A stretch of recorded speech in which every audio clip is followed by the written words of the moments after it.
How do you turn failure into a plus? And it's true.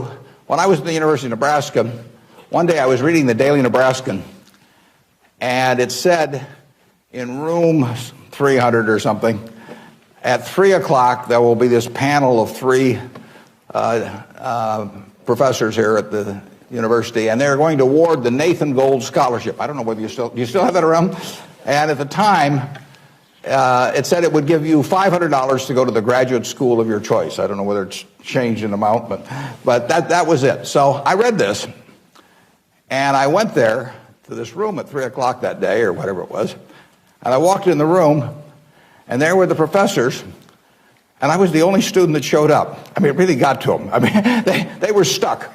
They kept waiting and looking at their watch and hoping there'd be more candidates, but no one came in. So I won $500 by default. And those are usually my biggest triumphs when nobody else shows up. And so here I was. I had $500 to go toward it wasn't limited, any graduate school for a master's degree. So I applied to Harvard. My dad wanted me to. And I shortly heard from Harvard, and they said, go to Chicago and meet this fellow who interviews applicants from the Midwest. So I got on the train, and that's what you did in those days, and I spent 10 hours on the Burlington going to Chicago. Then I transferred to another little interurban train to go up to this country day school where this fellow was the headmaster, and he was the big interviewer for Harvard. And I got there, and after about 10 minutes, he said, better think about something else. He come back later on. I was 19 at the time, and I looked about 12, and I acted about 8. So it was not a great combination. So he said, forget it. So I took the little interurban train back to Chicago, and I took the 10-hour train back to Omaha, and all the time I'm thinking, what do I tell my parents? It's kind of embarrassing. But it was the luckiest thing that ever happened to me. Because if I'd gone to Harvard, I would have gone to a 2-year business school.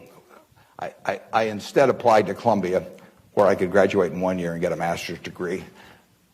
Luckily, that by the accident of it and being in the Nebraska National Guard, which did not get called up for the Korean War, I missed going in the Korean War.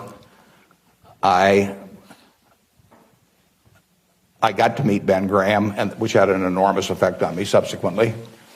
And I probably got my wife that way because she was going to Northwestern, and I was able to put on sort of a full court press because I got out in 1 year, and otherwise she'd have met some other guy. I mean, I got her before the competition showed up, and so it worked out wonderfully. It couldn't have worked out better, and that's been my life basically. I mean, things, you will get some disappointments, but the future is what counts. If I knew every decision I was going to make was going to be perfect, it would not be as much fun. It'd be like playing golf and knowing you're going to hit a hole-in-one on every hole. You wouldn't play golf if every time you got on a tee, you just took a swing and the ball ended up in the hole. It'd be fun for a few days and you get on TV, but the game would not be any fun.